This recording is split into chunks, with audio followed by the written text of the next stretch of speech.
Houses tell stories. Houses have always told stories of its occupants, of their lives, of their memories, of their instances. But the house has always been the envelope that contains these stories. The stories ties in to this Rajasthani story box called a kavad.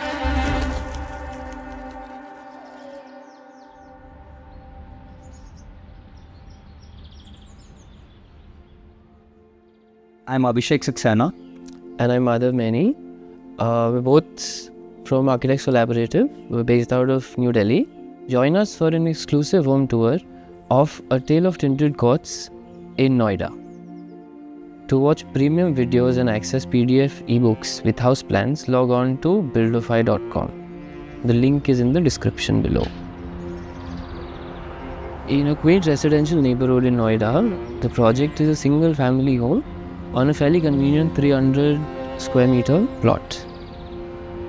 So the house is in a very single-hued, overarching sense. So the coupling of the scattered courts, which are awash in these tints, ended up helping us christen the house as A Tale of Tinted Courts.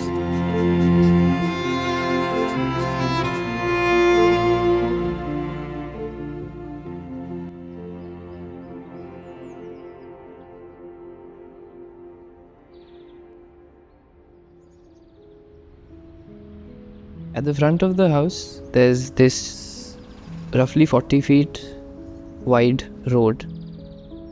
The driveway is our primary entrance into the house. The layout is this solid rectangle with these two court punchers that island the spaces. These courts are what offer those interstitial interactions between the spaces.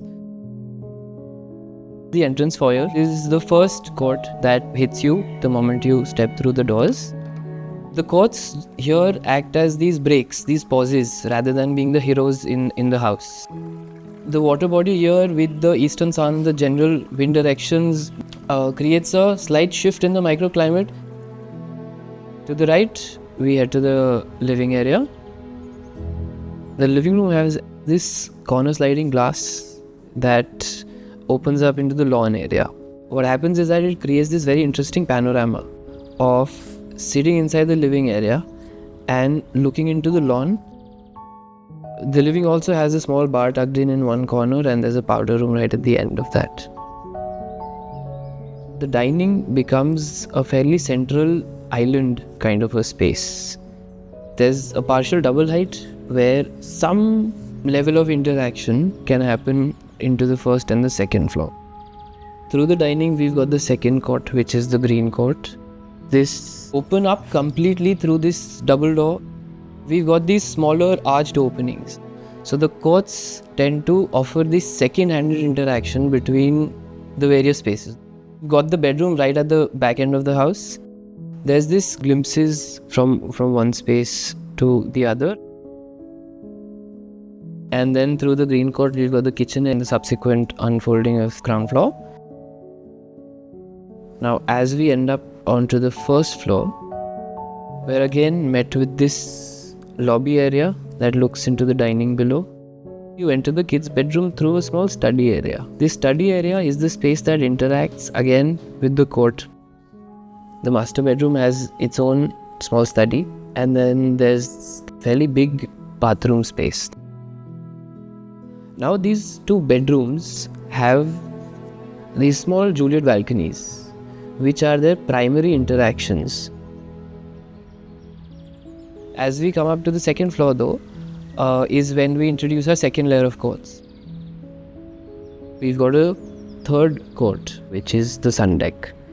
It's this open to sky space, again with a wooden skin on the periphery. The space is again flanked by the two courts that we have on the floors below. So this again creates another interaction. Primary reason for the skin being placed where it is and how it is to not just maintain privacy but also to reduce Filter out the to harsh filter out the harsher sun from the south and the west. The louvers can be open, and we can control the absolute amount of light that we require within the space. This allows this space to be used mostly throughout the year. Now from this lobby, in one direction, we again hit the fourth bedroom. This particular bedroom also has a through and through balcony, and there's an operable wooden skin that you can just open up and gaze into the park. Now as we move from the lobby, we first hit this water court, which is the fourth scattered court through the house, for that fairly quiet sort of an introspection. And then there's a small study space which looks into the driveway below. The material palette is fairly locally sourced. The stone is from Rajasthan. Shades and hues of a stone called khareda. We got mandanas, we got dolpurs that spread across the house through checkered or inlaid patterns.